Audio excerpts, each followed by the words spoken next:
ഹരേ രാമ രാമ രാമ ഹരേ ഹരേ, ഹരേ കൃഷ്ണ കൃഷ്ണ ഹരേ ഹരേ ഹരേ, clear അല്ലല്ലോ. Rama Hare sound ഹരേ, തീരെ ഹരേ കൃഷ്ണ കൃഷ്ണ കൃഷ്ണ കൃഷ്ണ ഹരേ കൃഷ്ണ കൃഷ്ണ ഹരേ ഹരേ, ഹരേ തീരെ രാമ സൗണ്ട് ഇല്ലല്ലോ മാതാജി, കേക്കാല്ലേ? ഹരേ കൃഷ്ണ ഹരേ കൃഷ്ണ തീരെ കേൾക്കുന്നില്ലല്ലോ. ഒരു മിനിറ്റ്, കേൾക്കുന്നുണ്ടോ മറ്റുള്ളവർ പറഞ്ഞത്? ഹരേ കൃഷ്ണ. ഇവിടെ കേൾക്കുന്നുണ്ട്, കേൾക്കാം മാതാജി. ഇവിടെ നല്ല ക്ലിയർ ഉണ്ട്.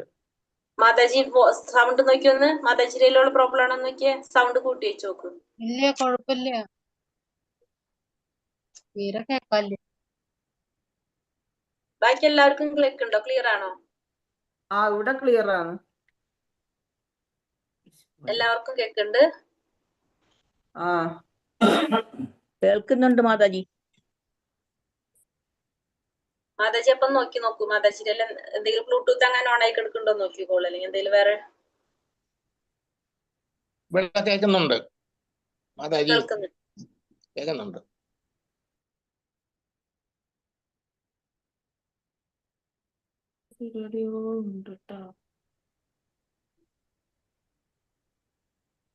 നോക്കിക്കോളൂ മാതാജി. ഹരേ കൃഷ്ണ.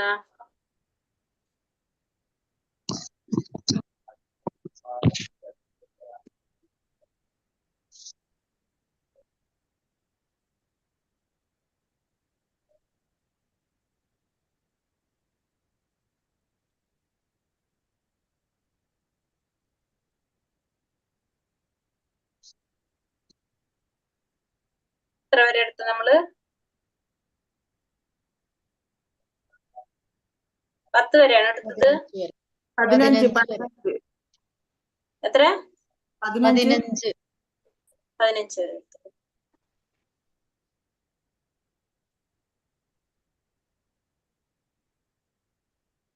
ഹരേ കൃഷ്ണ. ഓം നമോ ഭഗവതേ വാസുദേവായ, ഓം നമോ ഭഗവതേ വാസുദേവായ, ഓം നമോ ഭഗവതേ വാസുദേവായ. ഓം അജ്ഞാനതിമിരാന്ധസ്യ ജ്ഞാനാഞ്ജനശലാകയ ചക്ഷുരുന്മീലിതം യേന തസ്മൈ ശ്രീ ഗുരവേ നമഃ. നമോ വിഷ്ണുപാദായ കൃഷ്ണപ്രേഷ്ഠായ ഭൂതലേ ശ്രീമതേ ഭക്തിവേദാന്ത സ്വാമിൻ ഇതി നാമിനേ. നമസ്തേ സാരസ്വതേ ദേവേ ഗൗരവാണി പ്രചാരിണേ നിർവിശേഷ ശൂന്യവാദി പാശ്ചാത്യദേശധാരിണേ. जय श्री कृष्ण चैतन्य प्रभु नित्यानंद श्री अद्वैत गदाधर श्रीवासादि गौर भक्त वृंद. हरे कृष्ण कृष्ण कृष्ण हरे हरे, हरे राम राम राम हरे हरे. ഹരേ കൃഷ്ണ. ശ്രീ ശ്രീ രാധാ ഗോവിന്ദ് ടെമ്പിൾ ഇസ്കോൺ ബാംഗ്ലൂരിന്റെ ഭഗവത്ഗീത ക്ലാസ്സിലേക്ക് എല്ലാവർക്കും സ്വാഗതം. അധ്യായം 5 കർമ്മയോഗം, കൃഷ്ണാവതാരത്തിലെ പ്രവർത്തനം. അതാണ്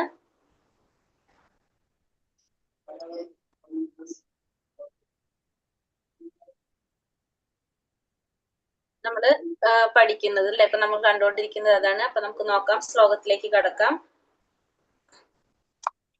15 വരെയുള്ള ശ്ലോകങ്ങൾ ഇപ്പൊ നമ്മൾ കണ്ടു. ആ 15 വരെയുള്ള ശ്ലോകങ്ങളിൽ എന്താ നമ്മൾ പറഞ്ഞത്, ഓർമ്മയുണ്ടോ? ഹരേ കൃഷ്ണ. കർമ്മഫല ആകൃതി പറഞ്ഞത്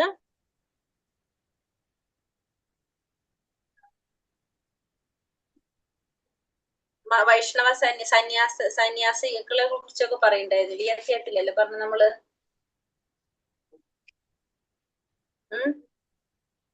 സന്യാസം പറഞ്ഞു. പിന്നെ ഏറ്റവും ശ്രേഷ്ഠമായിട്ടുള്ള കർമ്മം ഏതാണെന്ന് ഭഗവാൻ ഈ അധ്യായത്തിൽ പറഞ്ഞു തന്നു നമുക്ക്. ഏതാണ് ഏറ്റവും ശ്രേഷ്ഠമായത്? ഏതാണെന്ന് പറഞ്ഞു? ഏറ്റവും ശ്രേഷ്ഠമായ കർമ്മം ഏതാണെന്ന് ഭഗവാൻ പറഞ്ഞത്? സേവനകർമ്മം, ഭക്തിയുടെ സേവനമാണ് ഏറ്റവും ശ്രേഷ്ഠമായിട്ടുള്ള കർമ്മം എന്ന് ഭഗവാൻ ഇതിൽ പറഞ്ഞു നമുക്ക് അല്ലെ. ശ്രേഷ്ഠമായ ഭക്തിയുടെ സേവനം ചെയ്യണം. നമ്മൾ എന്ത് ചെയ്താലും എന്ത് ചെയ്തിരിക്കണം എന്ന് പറഞ്ഞു?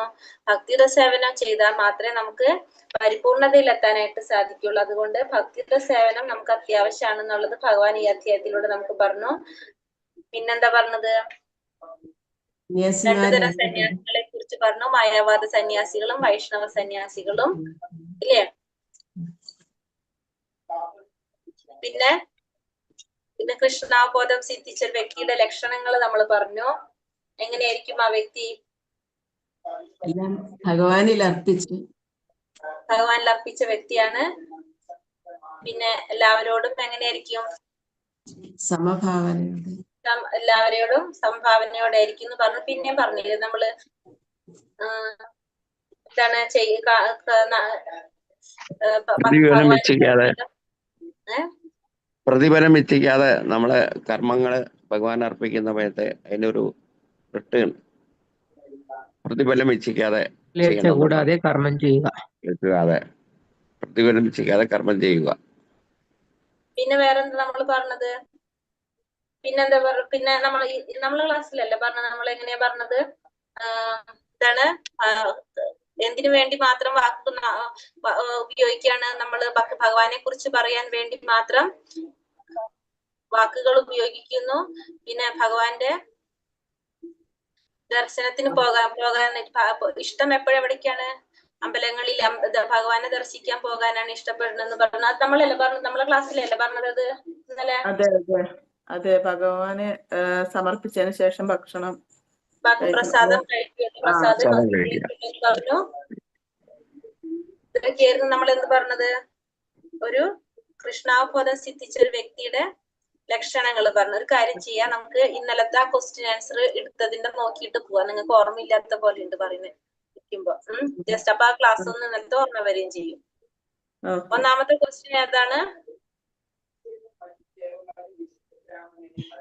ഏറ്റവും ശ്രേഷ്ഠമായ കർമ്മം ഏതാണെന്നാണ് ഭഗവാൻ പറയുന്നത്. ഏറ്റവും ശ്രേഷ്ഠമായ കർമ്മം ഏതാണെന്നാണ് ഭഗവാൻ പറയുന്നത്. ഏറ്റവും ശ്രേഷ്ഠമായ കർമ്മം ഏതാണെന്നാണ് ഭഗവാൻ പറഞ്ഞത്? ഭക്തിയുടെ സേവനമാണ് ഏറ്റവും ശ്രേഷ്ഠമായ കർമ്മം. ഭഗവാൻ പറഞ്ഞത് ഏറ്റവും ശ്രേഷ്ഠമായിട്ടുള്ളത് ഏതാണ്? ഭക്തിയുടെ സേവനമാണ് ഏറ്റവും ശ്രേഷ്ഠമായിട്ടുള്ളതെന്ന് ഭഗവാൻ പറയാണ്. രണ്ടാമത്തെ ചോദ്യം എന്തുട്ടാ? പ്രാപഞ്ചിക ബന്ധനങ്ങളിൽ നിന്ന് ഒരാൾക്ക് എങ്ങനെ മുക്തി നേടാനായിട്ട് സാധിക്കും? എങ്ങനെയാണ് ഒരാൾക്ക് പ്രാപഞ്ചിക ബന്ധനങ്ങളിൽ നിന്ന് മുക്തി നേടാനായിട്ട് സാധിക്കുന്നത്? ഫലങ്ങളെ ആഗ്രഹിക്കുകയോ വെറുക്കുകയോ ചെയ്യാതെ വാസുദേവന്റെ ഭക്തിയുടെ സേവനത്തിൽ ഒരാൾ പ്രേമം വളർത്തിയെടുക്കണം. അപ്പൊ ഭഗവാനില് പ്രേമം വളർത്തിയെടുത്ത ഭഗവാന്റെ ഭക്തിയുടെ സേവനത്തിൽ പ്രേമം വളർത്തിയെടുത്താൽ അവർക്ക് എന്ത് ചെയ്യാൻ സാധിക്കും? പ്രാപഞ്ചിക ബന്ധനത്തിൽ നിന്നും മുക്തനാകാനായിട്ട് സാധിക്കും. എങ്ങനെയുള്ളവർക്കാണ്? വാസുദേവന്റെ ഭക്തിയുടെ സേവനത്തിൽ പ്രേമം വളർത്തിയെടുക്കുക. ഭഗവാനോടുള്ള ഭക്തിയുടെ സേവനത്തില് പ്രേമം വളർത്തിയെടുത്താൽ അവർക്ക് എന്ത് ചെയ്യാൻ സാധിക്കും? പ്രാപഞ്ചിക ബന്ധനത്തിൽ നിന്ന് മുക്തി നേടാനായിട്ട് സാധിക്കും. മനസ്സിലായോ? മായാവാദ സന്യാസികളും എന്താണ് വൈഷ്ണവ സന്യാസികളും തമ്മിലുള്ള വ്യത്യാസം 3 വ്യത്യാസമേ പറഞ്ഞിട്ടുള്ളൂ. അപ്പൊ മായാവാദ സന്യാസികൾ എന്താണ്? ചുമതലകള് മായാവാദ സന്യാസികൾ പ്രവൃത്തി തുടങ്ങുന്നതിന് മുന്നേ തന്നെ അവർക്ക് ശുദ്ധീകരണം ആവശ്യമാണ്. പക്ഷെ നമ്മള് വൈഷ്ണവ സന്യാസികൾ എങ്ങനെയാണ്? പ്രക്രിയയിലൂടെ ശുദ്ധീകരിക്കുക ചെയ്യുന്നത് അല്ലെ? നമ്മള് ശ്രവണത്തിലൂടെ, കീർത്തനത്തിലൂടെ അങ്ങനെ നമ്മൾ ശുദ്ധീകരിച്ചു കൊണ്ടിരിക്കുകയാണ്. ആര്? നമ്മള് പ്രക്രിയയിലൂടെ ശുദ്ധീകരിച്ചു കൊണ്ടിരിക്കുന്നതാണ്. അതുകൊണ്ട് തന്നെ മായാവാദ സന്യാസികൾക്ക് താഴെ വീഴാനുള്ള സാധ്യത കൂടുതലാണ്. പക്ഷെ വൈഷ്ണവ സന്യാസികൾക്ക് വിജയം ഉറപ്പാണ്. ഏത് വിജയമാണ് ഉദ്ദേശിക്കുന്നത്? ഭഗവാന്റെ പരമപദം പോകാനായിട്ട് സാധിക്കുമെന്നുള്ളത് ഉറപ്പാണ്. പിന്നെ അവർക്ക് സന്തോഷം, എപ്പോഴും സന്തോഷം ഉണ്ടാവും. ആർക്ക്? വൈഷ്ണവ സന്യാസികൾക്ക്. മായാവാദ സന്യാസികൾക്ക് സന്തോഷം ഉണ്ടാകണമെന്നില്ല. പിന്നെ അനേകം ജന്മങ്ങൾ എടുക്കും ഭഗവാനിലേക്ക് എത്താനായിട്ട് മായാവാദ സന്യാസികൾക്ക്. പക്ഷെ വൈഷ്ണവ സന്യാസികൾ ഭഗവത് സേവനം ചെയ്തുകൊണ്ടിരുന്നവർക്ക് എളുപ്പത്തിൽ തന്നെ ഭഗവാനെ പ്രാപിക്കാനായിട്ട് സാധിക്കും. കൃഷ്ണാവബോധം സിദ്ധിച്ച ഒരു വ്യക്തിയുടെ ലക്ഷണങ്ങൾ എന്തൊക്കെയാണ്?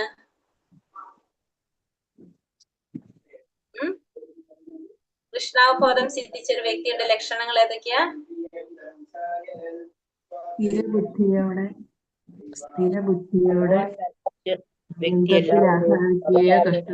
സിദ്ധിച്ച ഒരാള് എല്ലാവരെയും സേവിക്കുന്നു, എല്ലാവർക്കും പ്രിയപ്പെട്ടവനാണ് അയാൾ. ഭഗവാനിൽ ഒഴികെ മറ്റൊന്നിലും അയാൾ എന്ത് ചെയ്യുന്നില്ല, അയാളുടെ ഇന്ദ്രിയങ്ങൾ ഒരു കാരണവശാലും വ്യാപരിക്കുന്നില്ല. കൃഷ്ണനെ കുറിച്ചല്ലാത്ത സംഭാഷണങ്ങൾ കേൾക്കാൻ ഇഷ്ടപ്പെടുന്നില്ല. കൃഷ്ണന്റെ പ്രസാദമല്ലാതെ എന്തെങ്കിലും ഭക്ഷിക്കാൻ ഇഷ്ടപ്പെടുന്നില്ല. കൃഷ്ണനുമായി ബന്ധമില്ലാത്ത സ്ഥലങ്ങളിൽ പോകാൻ അയാൾക്ക് താല്പര്യം ഉണ്ടാകുന്നില്ല. മനസ്സിലായോ? അതാണ് ഭഗവാനുമായിട്ട് ബന്ധപ്പെട്ട കാര്യങ്ങൾ ചെയ്യാൻ മാത്രമേ കൃഷ്ണാവബോധത്തിലുള്ള ഒരു വ്യക്തിക്ക് ആഗ്രഹം ഉണ്ടാവുള്ളൂ, ഇഷ്ടം ഉണ്ടാവുള്ളൂ. ഭഗവാനെ കുറിച്ചല്ലാത്ത സംഭാഷണങ്ങൾ കേൾക്കാൻ താല്പര്യം ഉണ്ടാവില്ല. പ്രസാദമല്ലാതെ ഒന്നും ഭക്ഷിക്കാൻ ഇഷ്ടപ്പെടുന്നില്ല. കൃഷ്ണനുമായിട്ട് ബന്ധപ്പെട്ട സ്ഥലങ്ങളിൽ പോകാൻ അയാൾക്ക് താല്പര്യം ഉണ്ടാവുള്ളൂ, അല്ലാതെ പോകാൻ താല്പര്യം ഉണ്ടാവില്ല. ഭഗവത് സേവനത്തിനൊഴികെ മറ്റൊന്നിനും അയാളുടെ ഇന്ദ്രിയങ്ങൾ ഉപയോഗിക്കാൻ അയാൾ ആഗ്രഹിക്കുന്നില്ല. പിന്നെ കൃഷ്ണാവബോധത്തോടെ പ്രവർത്തിക്കുന്ന ഒരാള് എല്ലാവരെയും സേവിക്കുകയും ചെയ്യും, എല്ലാവർക്കും പ്രിയപ്പെട്ടവനുമായിരിക്കും. അല്ലേ? ക്ലിയർ അല്ലത്? അടുത്തത്, പാപമാലിന്യങ്ങൾ തീണ്ടാത്ത അവസ്ഥയെ എന്തിനോട് ഉപമിച്ചിരിക്കുന്നു? താമരയിലെ വെള്ളത്തെ താമരയിലെ താമരയിലെ വെള്ളത്തിൽ കിടന്നാലും നനയാത്തത് പോലെ. താമരയിലെ വെള്ളത്തിൽ കിടന്നാലും നനയാത്തത് പോലെ എന്താണ്? പാപമാലിന്യങ്ങൾ തീണ്ടാത്തൊരവസ്ഥയിലായിരിക്കും. താമരയിലെ വെള്ളത്തിൽ കിടന്നാലും നനയാത്ത പോലെ അതിനോട് ഉപമിച്ചിരിക്കുന്നു. ഒരു വ്യക്തി, അടുത്ത ക്വസ്റ്റ്യൻ എന്താണ്? അടുത്തടുത്ത നമുക്ക് ഒരു വ്യക്തി പരിപൂർണ ജ്ഞാനത്താൽ സംശയങ്ങൾ ഒഴിഞ്ഞ് മുക്തി മാർഗത്താൽ മുന്നേറുന്നത് എപ്പോൾ? എപ്പോഴാണ് ഒരു വ്യക്തി സംശയങ്ങൾ ഒഴിഞ്ഞ് മുക്തി മാർഗത്തിൽ മുന്നേറുന്നത്? എപ്പോൾ?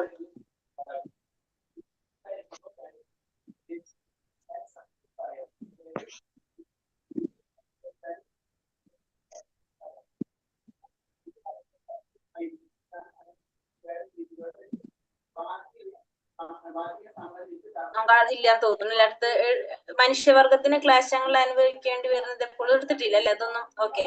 അപ്പൊ 16 തൊട്ട് അപ്പൊ മനസ്സിലായില്ല. ഇപ്പൊ നമ്മൾ ഇതുവരെ മനസ്സിലാക്കിയത് എന്താന്നുള്ളത് ഇപ്പൊ മനസ്സിലായി? എല്ലാവർക്കും ഓർമ്മ വന്നില്ലേ? ഇനി അടുത്തേക്ക് കടക്കാം നമുക്ക്. ശ്ലോകം 16. ഹരേ കൃഷ്ണ. ഓം നമോ ഭഗവതേ വാസുദേവായ. ജ്ഞാനേന തു തദജ്ഞാനം യേഷാം നാശിതമാത്മനഃ തേഷാമാദിത്യവജ്ഞാനം പ്രകാശയതി തത്പരം. അജ്ഞാനത്തെ നശിപ്പിക്കുന്ന ജ്ഞാനം കൊണ്ട് ഒരാൾ പ്രകാശിതനാവുമ്പോൾ പകൽ സമയത്ത് സൂര്യൻ എല്ലാം പ്രകാശിക്കുന്നത് പോലെ അയാളുടെ ജ്ഞാനം എല്ലാം വെളിപ്പെടുത്തുകയും ചെയ്യും. അപ്പൊ എന്താണ്? അജ്ഞാനത്തെ നശിപ്പിക്കുന്ന ജ്ഞാനം കൊണ്ട് ഒരാൾ പ്രകാശിതനാകുമ്പോൾ പകൽ സമയത്ത് സൂര്യൻ എല്ലാം പ്രകാശിപ്പിക്കുന്നത് പോലെ അയാളുടെ ജ്ഞാനം എങ്ങനെയാണ്? എല്ലാം വെളിപ്പെടുത്തുന്നു. കൃഷ്ണാവബോധം ഉദിക്കുമ്പോൾ പകൽ വെളിച്ചത്തിൽ എന്ന പോലെ സർവവും പ്രകാശിതമായി തീരും. കൃഷ്ണനെ മറന്നവർ തീർച്ചയായും പരിഭ്രാന്തരാവുക തന്നെ ചെയ്യും. കൃഷ്ണാവബോധം കൈവന്ന ഒരാളിൽ നിന്ന് യഥാർത്ഥ ജ്ഞാനം ലഭ്യമാകൂ. ഈശ്വരന്റെ ഒരു പ്രതിനിധിയെ കണ്ടുമുട്ടുമ്പോൾ മാത്രമേ ഒരാൾക്ക് ഈശ്വരനെയും ഈശ്വരനുമായുള്ള ബന്ധത്തെ കുറിച്ചും അറിയാൻ കഴിയുകയുള്ളൂ. തനിക്ക് ആധ്യാത്മിക ജീവിതത്തിൽ വ്യക്തിത്വം ഉണ്ടെന്ന് മനസ്സിലാക്കലാണ് യഥാർത്ഥ ജ്ഞാനം. അപ്പോ ഒരു വ്യക്തിക്ക് എന്താണ്? കൃഷ്ണാവബോധം ഉദിക്കുമ്പോഴാണ് ഫുള്ള് എന്താണ് പറഞ്ഞ പകൽ വെളിച്ചത്തിൽ എന്ന പോലെ എല്ലാതും പ്രകാശിതമാകുന്നത്. മാത്രമല്ല ഭഗവാനെ അല്ലെങ്കിൽ ഈശ്വരന്റെ പ്രതിനിധിയെ കണ്ടുമുട്ടുമ്പോൾ മാത്രമാണ് ഒരു വ്യക്തിക്ക് ഈശ്വരനെയും ഈശ്വരനുമായിട്ടുള്ള തന്റെ ബന്ധത്തെയും കുറിച്ച് അറിയാൻ സാധിക്കുന്നത്. ആധ്യാത്മിക ജീവിതത്തിൽ ഒരു വ്യക്തിത്വം ഉണ്ടെന്ന് മനസ്സിലാക്കുക എന്നുള്ളതാണ് എന്ത്? യഥാർത്ഥ ജ്ഞാനം. തത്ബുദ്ധയാസ്തദാത്മാന സന്നിഷ്ഠാ തത്പരായണഃ ഗച്ഛന്ത്യാ പുനരാവർത്തി ജ്ഞാന നിർധൂത കൽമഷഃ.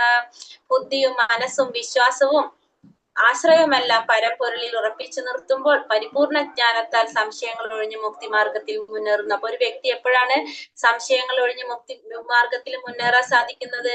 ബുദ്ധി, മനസ്സ്, വിശ്വാസം, ആശ്രയം ഇത് പരമ്പൊരുളിൽ ഉറപ്പിച്ചു നിർത്തുമ്പോൾ പരിപൂർണ ജ്ഞാനത്താൽ സംശയങ്ങൾ ഒഴിഞ്ഞ് മുക്തി മാർഗത്തിൽ മുന്നേറുന്നു. എപ്പോഴാണ്? ബുദ്ധി, മനസ്സ്, വിശ്വാസം, ആശ്രയം ഈ 4 കാര്യങ്ങൾ പരമ്പൊരുളിൽ ഉറപ്പിച്ചു നിർത്തുമ്പോൾ ആ വ്യക്തിക്ക് പരിപൂർണ ജ്ഞാനത്താൽ സംശയങ്ങൾ ഒഴിഞ്ഞ് മുക്തി മാർഗത്തിൽ മുന്നേറാൻ സാധിക്കും. ബുദ്ധി, മനസ്സ്, വിശ്വാസം, ആശ്രയം. ബുദ്ധി, മനസ്സ്, വിശ്വാസം, ആശ്രയം ഈ 4 കാര്യങ്ങൾ പരമ്പൊരുളിൽ ഉറപ്പിച്ചു നിർത്തുമ്പോൾ പരിപൂർണ ജ്ഞാനത്തിൽ സംശയങ്ങൾ ഒഴിഞ്ഞ് മുക്തി മാർഗത്തിൽ മുന്നേറാൻ സാധിക്കും. കൃഷ്ണനാണ് പരമമായ അതീന്ദ്രിയ സത്യം. ഭഗവാൻ താനാണ് എന്ന കൃഷ്ണന്റെ പ്രഖ്യാപനമാണ് ഭഗവത്ഗീതയുടെ കേന്ദ്രബിന്ദു. മനസ്സും ബുദ്ധിയും വിശ്വാസവും എല്ലാം കൃഷ്ണനെ ആശ്രയിച്ചിരിക്കുന്നുവോ അതാണ് അഥവാ ആരാണോ തികച്ചും കൃഷ്ണാവബോധത്തിൽ ഉറച്ചു നിൽക്കുന്നത് അയാളുടെ സംശയങ്ങളെല്ലാം നീങ്ങുകയും അതീന്ദ്രിയ വിഷയങ്ങളെ കുറിച്ച് പരിപൂർണ ജ്ഞാനം ഉദിക്കുകയും ചെയ്യും. കൃഷ്ണാവബോധം സിദ്ധിച്ചാൽ കൃഷ്ണനിൽ ദ്വന്ദ്ഭാവം ഒരേ സമയത്ത് തന്നെ ഭേദവും അഭേദവുമായിട്ടുള്ള ഉണ്ടെന്ന് സ്പഷ്ടമായിട്ട് അറിയാനായിട്ട് സാധിക്കും. അപ്പൊ കൃഷ്ണാവബോധത്തിൽ നമുക്ക് മനസ്സിലായി ഭഗവാനാണ് പരമമായിട്ടുള്ള സത്യം, അതീന്ദ്രിയ സത്യം ഭഗവാനാണ്. ഭഗവാൻ താനാണെന്ന് കൃഷ്ണന്റെ പ്രഖ്യാപനമാണ് എന്തിന്റെ കേന്ദ്രബിന്ദു? ഭഗവത്ഗീതയുടെ കേന്ദ്രബിന്ദു. മനസ്സും ബുദ്ധിയും വിശ്വാസവും, പിന്നെന്താണ്? മനസ്സ്, ബുദ്ധി, വിശ്വാസം, ആശ്രയം, ഇതെല്ലാം ഭഗവാനിൽ ഉറപ്പിച്ചു നിർത്തി കഴിഞ്ഞാൽ നമുക്ക് എന്ത് ചെയ്യാൻ സാധിക്കും? സംശയങ്ങളെല്ലാം നീങ്ങി അതീന്ദ്രിയ വിഷയത്തെ കുറിച്ച് പരിപൂർണ ജ്ഞാനം ഉദിക്കും. ആ പരിപൂർണ ജ്ഞാനം ഉദിക്കുമ്പോഴാണ് നമുക്ക് എന്ത് മനസ്സിലാക്കാൻ സാധിക്കുക? ഭഗവാനിൽ ഒരേ സമയം തന്നെ എന്ത് ഭാവമുണ്ട്? ദ്വന്ദ്ഭാവമുണ്ട്. ഒരേ സമയം ഭഗവാനിൽ എന്ത് ഭാവമുണ്ട്? ദ്വന്ദ്ഭാവം. ഒരേ സമയം ഭേദവുമാണ് അഭേദവുമാണെന്ന് മനസ്സിലാക്കാനായിട്ട് നമുക്ക് സാധിക്കും.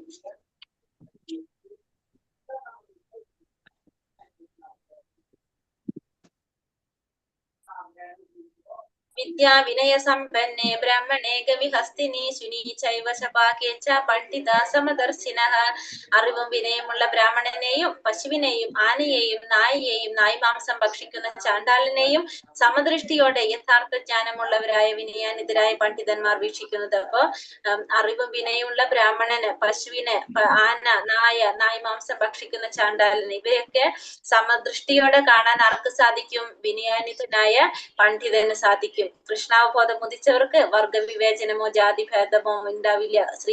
ഭഗവാൻ പരമാത്മാവ് എന്ന സമ്പൂർണ്ണ അംശത്താൽ ജീവജാലങ്ങളുടെയും ഹൃദയത്തിൽ കുടികൊള്ളുന്നുവെന്ന ബോധം ഉദിച്ചത് കൊണ്ടും ഭഗവാനുമായി അവർക്ക് ബന്ധമുള്ളത് കൊണ്ടുമാണ് വിനയാനിതരായ പണ്ഡിതന്മാർ സമദൃഷ്ടിയോടെ വീക്ഷിക്കുന്നത്. പരമാത്മാവ് സർവ്വശരീരങ്ങളിലും ഉണ്ടെന്നിരിക്കെ ഒരേ ഒരു പ്രത്യേക ശരീരത്തിൽ മാത്രമാണ് ജീവാത്മാവ് കുടികൊള്ളുന്നതെന്ന കൃഷ്ണാവബോധം സിദ്ധിച്ച ഒരാൾക്ക് വ്യക്തമായിട്ട് അറിയാം. ജീവാത്മാവും പരമാത്മാവും പൊതുവിലുള്ള സവിശേഷത അവബോധമുള്ള അവസ്ഥയും സച്ചിദാനന്ദ സ്വഭാവമാണ്. അപ്പൊ കൃഷ്ണാവബോധത്തിലുള്ള ഒരു വ്യക്തിക്ക് വർഗവിവേചനം ഉണ്ടാവില്ല, ജാതിഭേദവും ഉണ്ടാവില്ല. കൃഷ്ണാവബോധം ഉദിച്ചവർക്ക്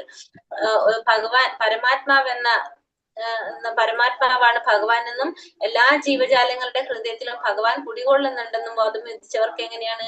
എല്ലാവരെയും സമഭാവനയോടെ കാണാൻ സാധിക്കും. നമുക്കറിയാം ഭഗവാൻ പരമാത്മാവാണ്.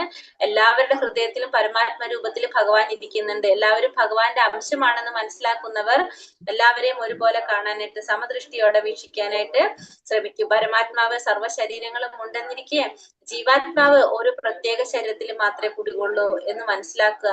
അത് വ്യക്തമായിട്ട് ആർക്കറിയാൻ സാധിക്കും? കൃഷ്ണാവബോധം സിദ്ധിച്ചവനറിയാൻ സാധിച്ചു. പക്ഷെ ജീവാത്മാവിനും പരമാത്മാവിനും പൊതുവിലുള്ള സവിശേഷത എന്താണ്? അവബോധമുള്ള അവസ്ഥ, പിന്നെ സച്ചിദാനന്ദ സ്വഭാവം. കാരണം ജീവാത്മാവും ഒരിക്കലും നശിക്കാത്തതാണ് അല്ലെ. അതുകൊണ്ട് സച്ചിദാനന്ദ സ്വഭാവത്തിലാണ് എന്തുമുള്ളത്? ജീവാത്മാവും ഉള്ളത്.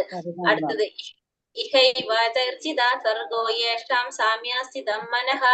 നിർദോഷം ഹി സമം ബ്രഹ്മ തസ്മാത് ബ്രഹ്മണി തേ സ്ഥിതഃ. ആരുടെ മനസ്സ് സമഭാവനയിൽ ഉറച്ചു നിൽക്കുന്നുവോ അവർ ജനന മരണാവസ്ഥയെ ജയിച്ചു കഴിഞ്ഞു. അവർ ബ്രഹ്മത്തെ പോലെ ദോഷമുറ്റവരുമാണ്, അതുകൊണ്ട് അവർ ബ്രഹ്മപദസ്ഥരുമാണ്. അപ്പൊ ആരുടെ മനസ്സാണ് സമഭാവനയിൽ ഉറച്ചു നിൽക്കുന്നത് അവർ ജനന മരണാവസ്ഥയെ ജയിച്ചു കഴിഞ്ഞു എന്ന് പറയാം. അവർ ബ്രഹ്മത്തെ പോലെ ദോഷമറ്റവരുമാണ്, അതുകൊണ്ട് അവർ ബ്രഹ്മപദസ്ഥരുമാണെന്ന് പറയാനായിട്ട് സാധിക്കും. നമുക്ക് നോക്കാം. മനസ്സിന്റെ സമനില ആത്മസാക്ഷാത്കാരത്തിന്റെ ലക്ഷണമാണ്. ആത്മജ്ഞാനത്തിലൂടെ സമഭാവനയിലേക്ക് വരുമ്പോൾ ആ ബദ്ധാവസ്ഥയിൽ നിന്ന് മുക്തനാവും. പിന്നെ ആ ജീവന് ഭൗതിക ലോകത്തിൽ പിറവിയില്ല. രാഗദ്വേഷങ്ങൾ ഇല്ലാത്തതിനാൽ ഭഗവാൻ ദോഷരഹിതനാണ്.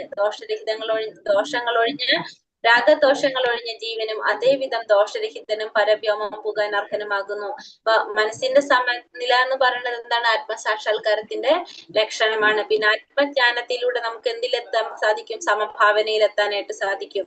അങ്ങനെ ആ ജീവന് ബദ്ധാവസ്ഥയിലുള്ള ജീവാത്മാവിനെ മുക്താവസ്ഥയിലേക്ക് കടക്കാനായിട്ട് സാധിക്കും. മുക്താവസ്ഥയിലേക്ക് കടന്നു കഴിഞ്ഞാൽ പിന്നെന്താണ്? വീണ്ടും നമുക്ക് എന്തുണ്ടാവില്ല? ഭൗതിക ലോകത്തില് ജന്മമെടുക്കേണ്ടതായിട്ട് വരില്ല. മാത്രമല്ല പിന്നെന്താണ്? ഈ രാഗദോഷങ്ങൾ ഇല്ലാത്തതിനാൽ ഭഗവാൻ എപ്പോഴും എങ്ങനെയായിരിക്കും? ദോഷരഹിതനായിരിക്കും. അപ്പൊ ദോഷരഹിതങ്ങൾ ഒഴിഞ്ഞിട്ടുള്ള ഒരു ജീവാത്മാവ്, ഇതൊന്നും നമ്മളെ ബാധിക്കാത്തൊരു അവസ്ഥയിലെത്താം. എന്താ പറയാ, ആത്മസംതൃപ്തി ലഭിച്ചു കഴിഞ്ഞാൽ, നമുക്ക് ആത്മസാക്ഷാത്കാരം ലഭിച്ചു കഴിഞ്ഞാൽ നമ്മളും എങ്ങനെയാവും? ദോഷരഹിതനാവും. നമുക്ക് പരവ്യോമം പോകാനായിട്ട് നമുക്കും അർഹത ലഭിക്കും. ന പ്രഹൃഷ്യേത് പ്രിയം പ്രാപ്യ നോന്തി ചേത് പ്രാപ്യ ചാപ്രിയം സ്ഥിരബുദ്ധിര സമ്മൂഢോ ബ്രഹ്മവിത് ബ്രഹ്മണി സ്ഥിതഃ. ആനന്ദത്തിൽ ആഹ്ലാദിക്കുകയോ ആനന്ദകരമല്ലാത്തതിൽ ദുഃഖാവിഷ്ടനാവുകയോ ചെയ്യാതെ സ്ഥിരബുദ്ധിയോടെ അസംഭ്രാന്തനായി ദൈവശാസ്ത്രജ്ഞാനിയായി ജീവിക്കുന്നവൻ ഭൗതികത്തിന് അതീതനാണ്. അപ്പോ എങ്ങനെയാണ്? ആനന്ദത്തിൽ ആഹ്ലാദിക്കുന്നില്ല, ആനന്ദകരമല്ലാത്തതിൽ നമ്മൾ ദുഃഖം കൊള്ളുന്നില്ല. അങ്ങനെയുള്ളവരെന്താണ്? ഭൗതികത്തിന് അതീതനാണെന്ന് പറയാനായിട്ട് സാധിക്കും. ശരീരവും താനും ഒന്നാണെന്നുള്ള മിഥ്യാവബോധം ഉണ്ടാവില്ല എന്നതാണ് ആത്മസാക്ഷാത്കാരം ലഭിച്ച മനുഷ്യന്റെ മെയിൻ ആയിട്ടുള്ള ലക്ഷണം പറയുന്നത്. താൻ ഇക്കാണുന്ന ദേഹമല്ലെന്നും ഭഗവാന്റെ ഒരു അംശമാണെന്നും തനിക്ക് നല്ലവണ്ണം അയാൾക്കറിയാം. അതുകൊണ്ട് ഏതെങ്കിലും ഒരു നേട്ടത്തിൽ മടി മറന്ന് അയാൾ ആഹ്ലാദിക്കുന്നില്ല. മാത്രമല്ല, എന്തെങ്കിലും ബുദ്ധിമുട്ടുകൾ അല്ലെങ്കിൽ ദുഃഖങ്ങൾ ഉണ്ടായി കഴിഞ്ഞാൽ അതിൽ അയാൾ ദുഃഖിക്കുന്നുമില്ല. ശാരീരികമായി തനിക്ക് എന്തെങ്കിലും നഷ്ടമായാൽ അയാൾ ദുഃഖിക്കുന്നുമില്ല. സർവ്വതിനെയും പരമപുരുഷനോട് താതാത്മ്യം നേടാമെന്ന വ്യാമോഹത്തോടെ അതിനെ ശ്രമിക്കാതെ തന്റെ മൂലസ്വരൂപം എന്തെന്ന് അയാൾ മനസ്സിലാക്കി ബ്രഹ്മസാക്ഷാത്കാരം അഥവാ ആത്മസാക്ഷാത്കാരം എന്ന അവസ്ഥയിലേക്ക് എത്തും. അതിനെയാണ് നമ്മൾ എന്ന് പറയുന്നത് കൃഷ്ണാവബോധം എന്ന് പറയുന്നത്.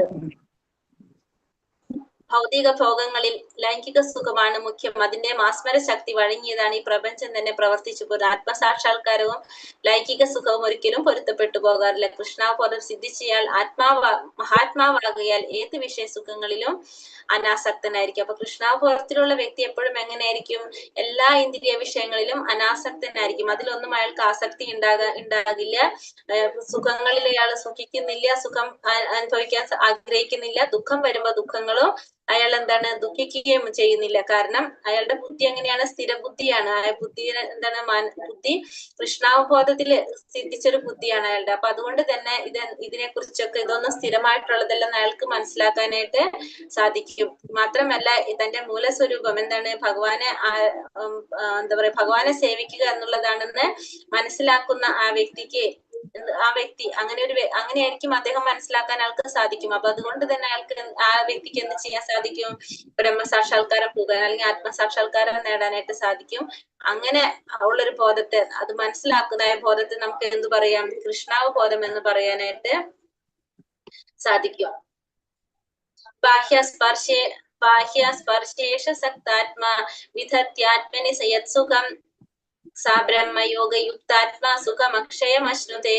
മുക്തനായ ഒരാൾക്ക് ഭൗതികമായ ഇന്ദ്രിയ സുഖങ്ങളിൽ ആസക്തി ഉണ്ടാവില്ല. അയാൾ സമാധി പൂണ്ട് ആത്മാവിൽ തന്നെ എപ്പോഴും ആനന്ദം അനുഭവിക്കുന്നു.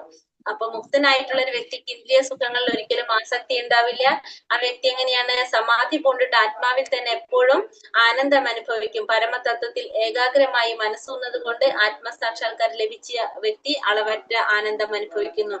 അപ്പൊ പരമസത്യത്തില് ചെയ്യാണ് ആ വ്യക്തി പരമതത്വത്തില് ഏകാഗ്രമായിട്ട് ഭഗവാനിൽ ഏകാഗ്രമായിട്ട് മനസ്സൂന്നുന്നത് കൊണ്ട് തന്നെ ആത്മസാക്ഷാത്കാരത്തിന്റെ ആനന്ദം അനുഭവിക്കാനായിട്ട് ആ വ്യക്തിക്ക് സാധിക്കും.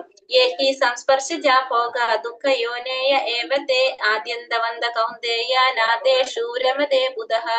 ബുദ്ധിമാൻ ഭൗതികേന്ദ്രിയങ്ങളുമായുള്ള ബന്ധം മൂലമുണ്ടാകുന്ന ദുഃഖങ്ങളിൽ പങ്കുകൊള്ളാറില്ല. അല്ലയോ കുന്തിപുത്ര, ഭൗതികമായ സുഖങ്ങൾക്ക് ആദിയും അവസാനവും ഉള്ളത് കൊണ്ട് അവയിൽ ഒരിക്കലും ബുദ്ധിമാന്മാർ സന്തോഷം കൊള്ളാറില്ല. അപ്പൊ എന്താ പറഞ്ഞത്?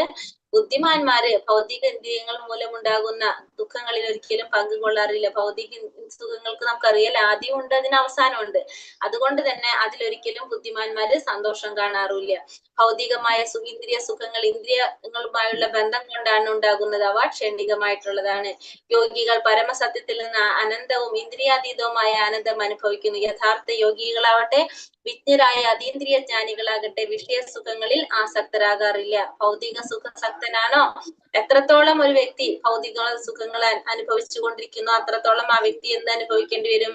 ഭൗതിക ക്ലേശങ്ങൾക്കും ഇരയായിക്കൊണ്ടിരിക്കും. അപ്പൊ ഭൗതിക സുഖങ്ങൾ കൂടുന്നതിനനുസരിച്ച് നമുക്ക് എന്തുണ്ടാകാണ്? ഭൗതിക ക്ലേശങ്ങൾ കൂടിക്കൊണ്ടിരിക്കും. കാരണം നമ്മൾ ഭൗതികമായിട്ടുള്ള ആഗ്രഹങ്ങള്, അപ്പൊ അതിനനുസരിച്ച് നമുക്ക് എന്താണ്? ആഗ്രഹങ്ങൾ വന്നുകൊണ്ടിരിക്കും. സുഖത്തിന് വേണ്ട ആഗ്രഹങ്ങൾ വന്നുകൊണ്ടിരിക്കുമ്പോ അത് നടക്കാതാവുമ്പോ അല്ലെങ്കിൽ എന്തെങ്കിലും ബുദ്ധിമുട്ടുണ്ടാവുമ്പോ നമുക്ക് ക്ലേശങ്ങളും അനുഭവിച്ചു കൊണ്ടേയിരിക്കും നമ്മൾ. ശക്നോതിഹൈവ യസ്സോഢും പ്രാക്ശരീരാവിമോക്ഷണാത് കാമക്രോധാത് ഭവം വേഗം സായുക്താ സസുഖീ നരഃ.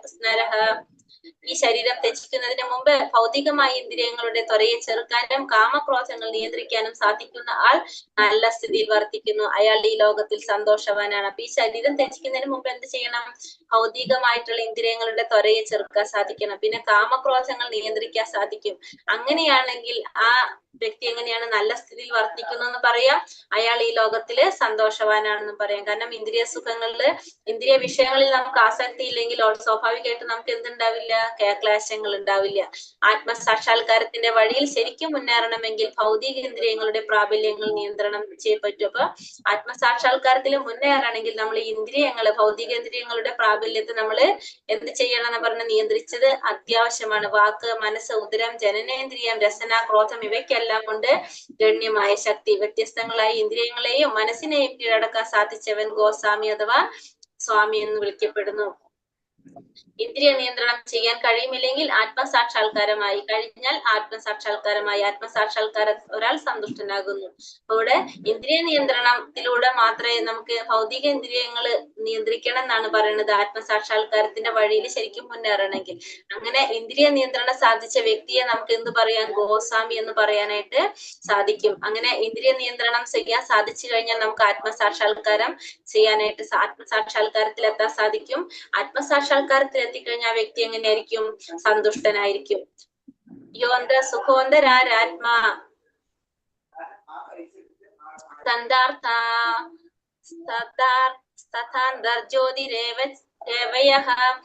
സായോഗി ബ്രഹ്മ നിർവാണം ബ്രഹ്മഭൂതോധി ഗച്ഛതി. ഊർജ്ജസ്വലനും ആനന്ദവും സുഖവും തന്നിൽ തന്നെ കുടികൊള്ളുന്നവനുമായ ഒരാളാണ് അന്തർമുഖനായ തികഞ്ഞ യോഗി. ബ്രഹ്മനിർവാണം പൂകിയ അയാൾ മരണാനന്തരം പരമപദം പ്രാപിക്കും. അപ്പൊ ഊർജ്ജസ്വലനും ആനന്ദവും സുഖവും തന്നിൽ തന്നെ കുടികൊള്ളുന്നവനുമായ ഒരാളാണ് എന്ത്? അന്തർമുഖനായിട്ടുള്ള തികഞ്ഞ യോഗി. ബ്രഹ്മനിർവാണം പൂകിയ അയാൾ മരണാനന്തരം ബ്രഹ്മപദം പ്രാപിക്കാനായിട്ട് സാധിക്കും ആ വ്യക്തിക്ക്. ഊർജ്ജസ്വലനും ആനന്ദവും സുഖവും തന്നിൽ തന്നെ കുടികൊള്ളുന്നവനുമായ ഒരാളെ നമുക്ക് എന്ത് പറയാം? അന്തർമുഖനായിട്ടുള്ള യോഗി എന്ന് പറയാം.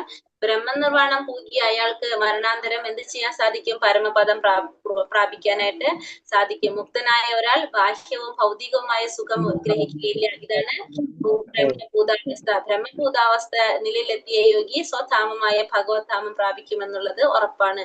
ഇപ്പൊ ബ്രഹ്മഭൂതാവസ്ഥ എന്ന് പറഞ്ഞാൽ എന്താണ്? ഭൗതികമായിട്ടുള്ള ഒരു സുഖവും അയാൾ ആഗ്രഹിക്കുന്നില്ല, മുക്തനായിരിക്കും ആ വ്യക്തി. അങ്ങനെയുള്ള ഒരു വ്യക്തിക്ക് എപ്പോഴും ഉറപ്പ് എന്താണ്? സ്വധാമമായിട്ടുള്ള ഭഗവാന്റെ ധാമം പ്രാപിക്കാൻ സാധിക്കുമെന്നുള്ളത് ഉറപ്പാണ്. ലഭന്തേ ബ്രഹ്മ നിർവാണം ഋഷയ ക്ഷീണ കൽമഷഃ ചിന്നഥൈതയദാത്മാന സർവഭൂതാഹിതേ രതഃ. സംശയങ്ങളിൽ നിന്ന് ഉത്ഭവിക്കുന്ന ദ്വന്ദ്ങ്ങൾക്ക് അതീതരായവരും മനസ്സ് തന്നിൽ തന്നെ വ്യാപരിക്കുന്നവരും എപ്പോഴും സകല ജീവജാലങ്ങളുടെയും ക്ഷേമൈശ്വര്യ പ്രവർത്തനങ്ങളിൽ തിരക്കിട്ട് പ്രവർത്തിച്ചു കൊണ്ടിരിക്കുന്നവരും സർവ്വപാപങ്ങളിൽ നിന്ന് മോചനം തേടിയിട്ടുള്ളവരും ബ്രഹ്മനിർവാണം പോകുന്നു. അപ്പൊ എങ്ങനെയുള്ളവർക്കാണ് ബ്രഹ്മനിർവാണം പോകാൻ സാധിക്കുന്നത്? സംശയങ്ങളിൽ നിന്ന് ഉത്ഭവിക്കുന്ന ദ്വന്ദ്ങ്ങൾക്ക് അതീതരായവര്, മനസ്സ് തന്നെ വ്യാപരിക്കുന്നവര്, എപ്പോഴും സകല ജീവജാലങ്ങളുടെയും ക്ഷേമൈശ്വര്യ പ്രവർത്തനങ്ങളിൽ തിരക്കിട്ട് പ്രവർത്തിച്ചു കൊണ്ടിരിക്കുന്നവരും സർവ്വപാപങ്ങളിൽ നിന്നും മോചനം നേടിയിട്ടുള്ളവർക്കും എന്ത് ചെയ്യാൻ സാധിക്കും? ബ്രഹ്മനിർവാണം പോകാനായിട്ട് സാധിക്കും. തികഞ്ഞ കൃഷ്ണാവബോധമുള്ളവർക്കും സർവ്വ ജീവജാലങ്ങളുടെയും ക്ഷേമം ഉദ്ദേശിച്ച് പ്രവർത്തിക്കാനായിട്ട് സാധിക്കുള്ളൂ. കൃഷ്ണാവബോധം ഉള്ളവർക്ക് മാത്രമേ മറ്റുള്ളവരുടെ ക്ഷേമത്തിനനുസരിച്ച് പ്രവർത്തിക്കാനായിട്ട് സാധിക്കുള്ളൂ. കൃഷ്ണനാണ് എല്ലാറ്റിന്റെയും ഉറവിടം എന്ന ഒരാൾ ഈ ബോധത്തോടെ പ്രവർത്തിക്കുമ്പോൾ അത് ലോകക്ഷേമമായി തീരും. അപ്പൊ ഭഗവാനാണ് എല്ലാത്തിന്റെയും ഉറവിടം എന്ന് അറിയുന്ന ഒരാള് ആ ബോധത്തോടെ പ്രവർത്തിച്ചു കഴിഞ്ഞാൽ അതെന്തായിട്ട് മാറും? ലോകക്ഷേമത്തിനായിട്ട് മാറാണ് ചെയ്യുന്നത്. എങ്ങനെയാണ്? പരമാസ്വാദകനും പരമാധികാരിയും പരമസുഹൃത്തും കൃഷ്ണനാണെന്ന് സത്യം വിസ്മരിക്കുന്നത് കൊണ്ടാണ് മനുഷ്യന് എന്ത് അനുഭവിക്കേണ്ടി വരുന്നത്? ഭൗതിക ക്ലേശങ്ങള് അനുഭവിക്കേണ്ടി വരുന്നത്. അപ്പൊ ഒരു വ്യക്തിക്ക് ഭൗതിക ക്ലേശങ്ങൾ എന്തുകൊണ്ട് അനുഭവിക്കേണ്ടി വരുന്നത്? പരമാസ്വാദകനും പരമാധികാരിയും പരമസുഹൃത്തും ഭഗവാനാണെന്ന് സത്യം മറക്കുമ്പോൾ. അങ്ങനെ മറക്കുമ്പോഴാണ് ക്ലേശങ്ങൾ അനുഭവിക്കേണ്ടതായിട്ട് വരുന്നത്. മനുഷ്യവർഗത്തിന് ക്ലേശങ്ങൾ അനുഭവിക്കേണ്ടി വരുന്നത് എപ്പോഴാ? പരമാസ്വാദകൻ, പരമാധികാരി, പരമസുഹൃത്ത് ഇത് ഭഗവാനാണെന്ന് സത്യം മറന്നു പോകുമ്പോൾ, വിസ്മരിക്കുമ്പോഴാണ് ക്ലേശങ്ങൾ അനുഭവിക്കേണ്ടതായിട്ട് വരുന്നത്. ജീവിതത്തിന് വേണ്ടിയുള്ള കഠിന പ്രയത്നത്തിൽ നേരിടുന്ന ക്ലേശങ്ങൾക്ക് കാരണം ഭഗവാനുമായുള്ള മനുഷ്യന്റെ ബന്ധത്തെ മറക്കുന്നതാണ്. കൃഷ്ണനുമായുള്ള ബന്ധത്തെ കുറിച്ച് ശരിക്കും മനസ്സിലാക്കിയവർ ഭൗതിക ശരീരത്തിൽ തന്നെ ഒരിക്കലും മുക്താത്മാവാണ്.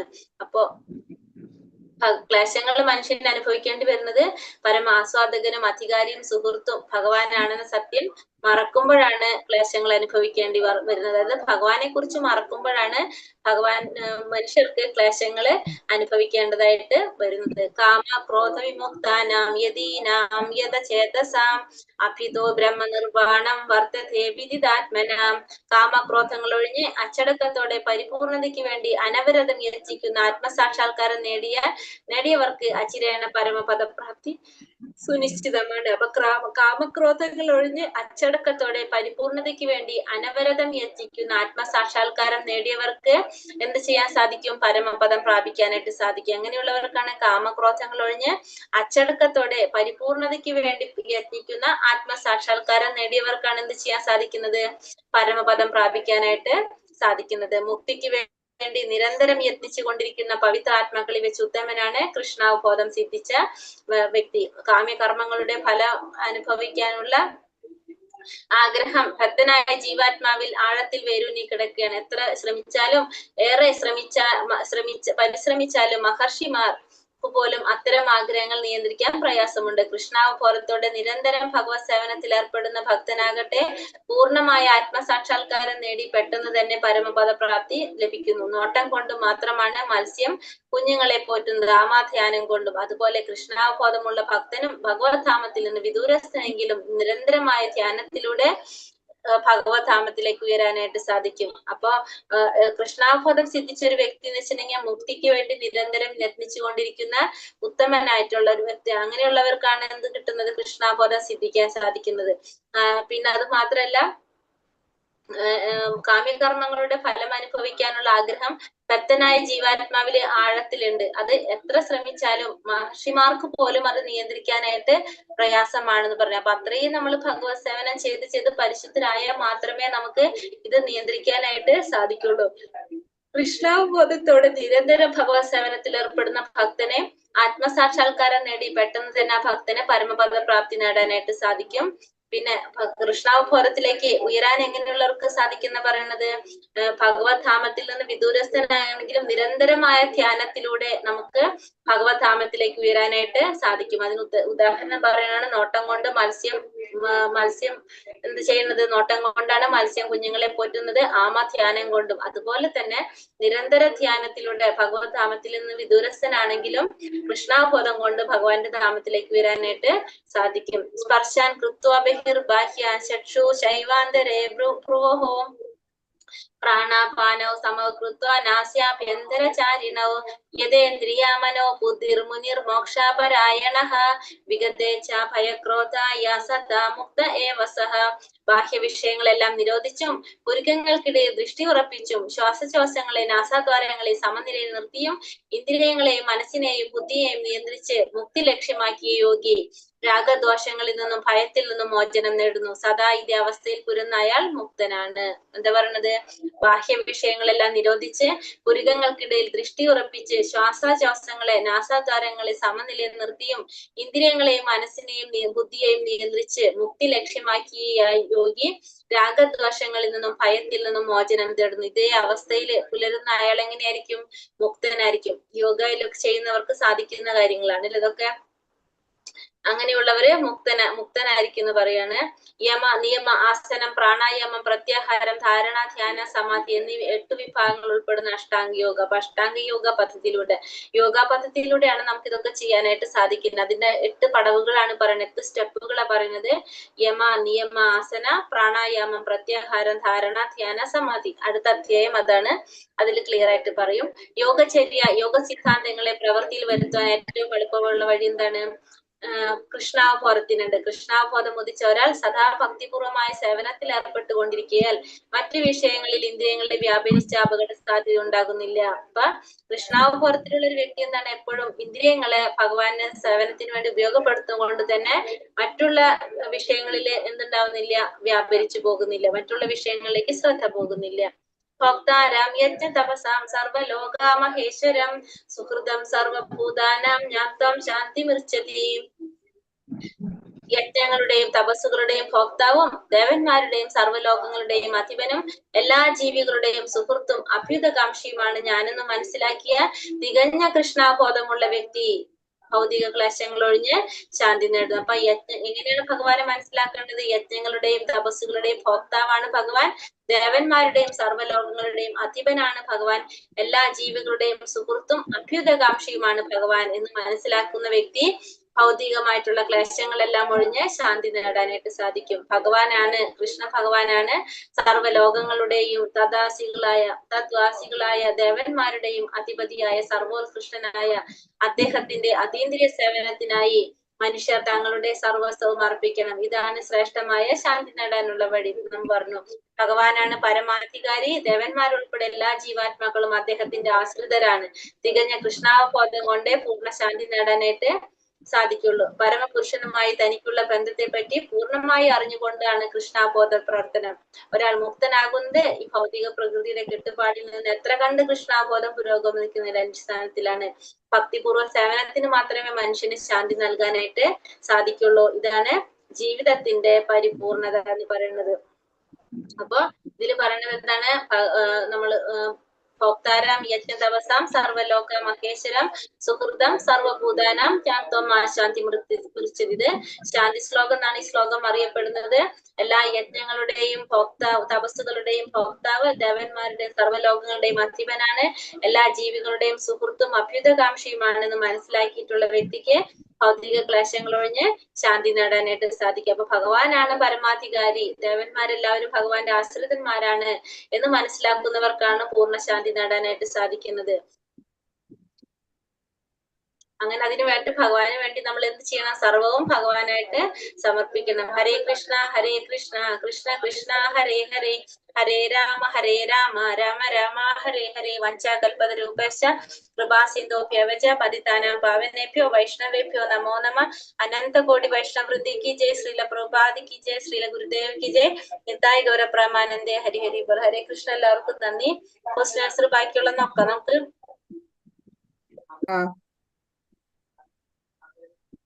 ഒരു വ്യക്തിക്ക് പരിപൂർണ ജ്ഞാനത്താൽ സംശയങ്ങൾ ഒഴിഞ്ഞ് മുക്തിമാർഗത്തിൽ മുന്നേറാൻ സാധിക്കുന്നത് എപ്പോഴാണ്? കൃഷ്ണാവബോധത്തിന് വിശ്വാസവും 4 പോയിന്റ് ഞാൻ പറഞ്ഞു, 4 കാര്യങ്ങൾ പറഞ്ഞിട്ടുണ്ടായിരുന്നു. ഏതൊക്കെയാണ് ഓർമ്മയുണ്ടോ? ബുദ്ധി, മനസ്സ്, വിശ്വാസം. ഹരേ കൃഷ്ണനിലൊക്കെ ആരും വീഡിയോ ആക്കാതിരിക്കുന്നത്? ആരെയും കാണുന്നില്ല. അത് 4 മാതാജിമാരെ കാണുന്നുള്ളൂ. ജയശ്രീ മാതാജി, ഹരേ കൃഷ്ണ. ജയശ്രീ മാതാജി. ഹരേ കൃഷ്ണ. ഹരേ കൃഷ്ണ. ഹരേ കൃഷ്ണ. ഹരേ കൃഷ്ണ മാതാജി. ഹരേ കൃഷ്ണ. ഒരു വ്യക്തി പരിപൂർണ നെറ്റ് പ്രോബ്ലം ഉള്ളവർ ഓഫ് ചെയ്തോളൂ കേട്ടോ. അതൊക്കെ നെറ്റ് പ്രോബ്ലം ആണ്, സൗണ്ട് പ്രോബ്ലം വരുന്നെങ്കിൽ ഓഫ് ചെയ്തോളൂ. അല്ലാത്തവർ ഓൺ ആക്കി. എന്തായാലും നമ്മൾ രാവിലെ ക്ലാസ്സിലിരിക്കുക. അപ്പൊ പിന്നെ നമ്മൾ നന്നായിട്ട് ക്ലാസ് അറ്റൻഡ് ചെയ്യാനായിട്ട് ഇരുന്നൂടെ. ഒരു വ്യക്തിക്ക് പരിപൂർണ ജ്ഞാനത്താൽ സംശയങ്ങൾ ഒഴിഞ്ഞ് മുക്തിമാർഗത്തിൽ മുന്നേറാൻ സാധിക്കുന്നത് എപ്പോൾ? അതിന്റെ എപ്പോഴാണ്? 4 കാര്യങ്ങൾ പറഞ്ഞു. ബുദ്ധി, മനസ്സ്, വിശ്വാസം, ആശ്രയം. ഉറപ്പിച്ചു നിർത്തുമ്പോ 17ാമത്തെ ശ്ലോകത്തിന്റെ മീനിങ് നോക്കിയാല് ബുദ്ധി, മനസ്സ്, വിശ്വാസം, ആശ്രയം. ഈ 4 കാര്യങ്ങള് ഭഗവാനിൽ ഉറപ്പിച്ച് നിർത്തുമ്പോ, ഭഗവാനിൽ ഉറപ്പിച്ച് നിർത്തി കഴിഞ്ഞാൽ ആ വ്യക്തിക്ക് പരിപൂർണ ജ്ഞാനത്താൽ സംശയങ്ങൾ ഒഴിഞ്ഞ് മുക്തി നേടാനായിട്ട് സാധിക്കും. അല്ലെ? ബുദ്ധി, മനസ്സ്, ആശ്രയം, വിശ്വാസം.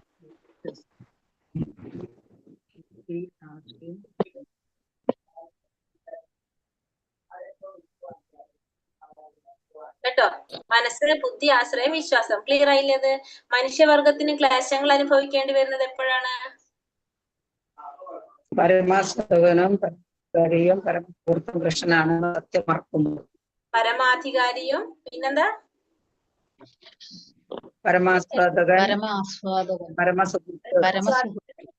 പരമാധികാരിയും പരമസുഹൃത്തും ഭഗവാനാണെന്ന സത്യം വിസ്മരിക്കുമ്പോഴാണ് മനുഷ്യവർഗത്തിന് ക്ലേശങ്ങൾ അനുഭവിക്കേണ്ടി വരുന്നത്.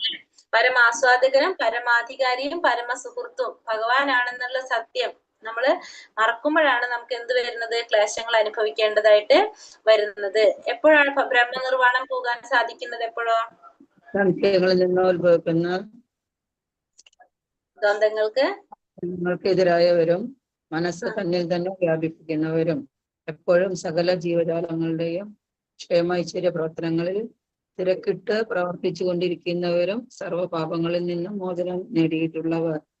നിർവ്വാണം പോകാനായിട്ട് സാധിക്കും അല്ലെ? ബ്രഹ്മനിർവ്വാണം പോകാന്ന് വെച്ചാൽ എന്താ അർത്ഥാക്കണത്? ഓർമ്മയുണ്ടോ?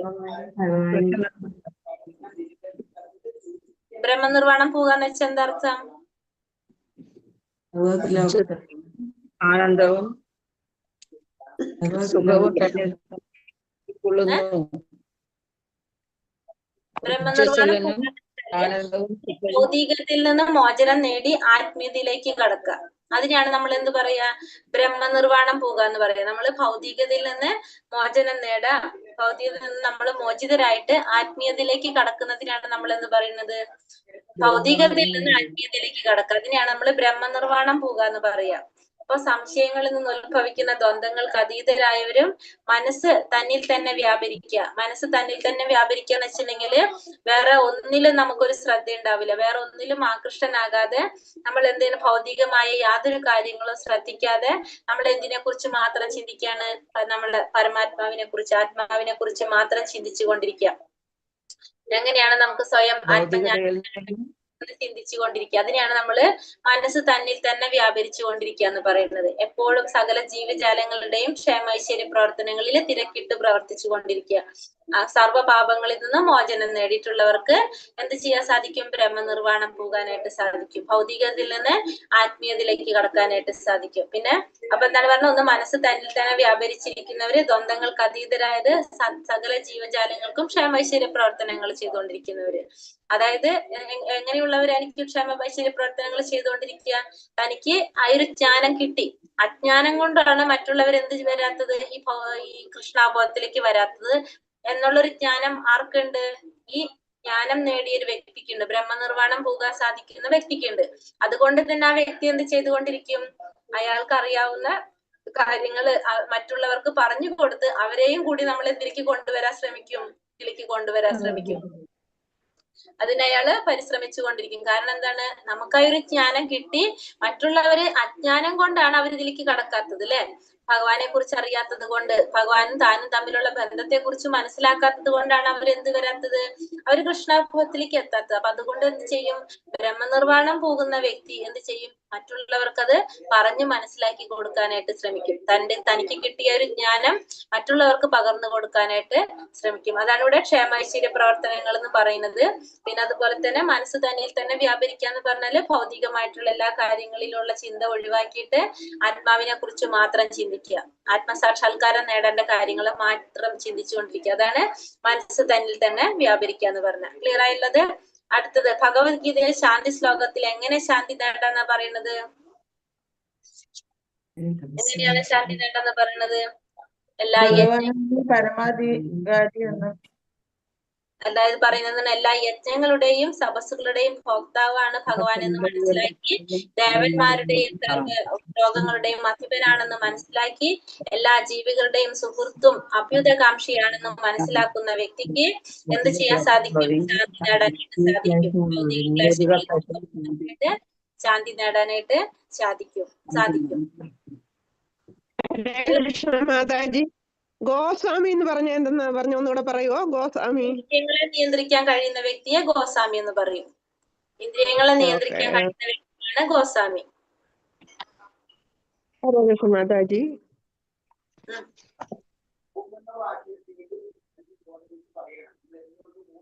ഇന്ദ്രിയങ്ങളെ നിയന്ത്രിക്കാൻ കഴിയുന്ന വ്യക്തിയാണ് ഗോസ്വാമി എന്ന് പറയുന്നത്.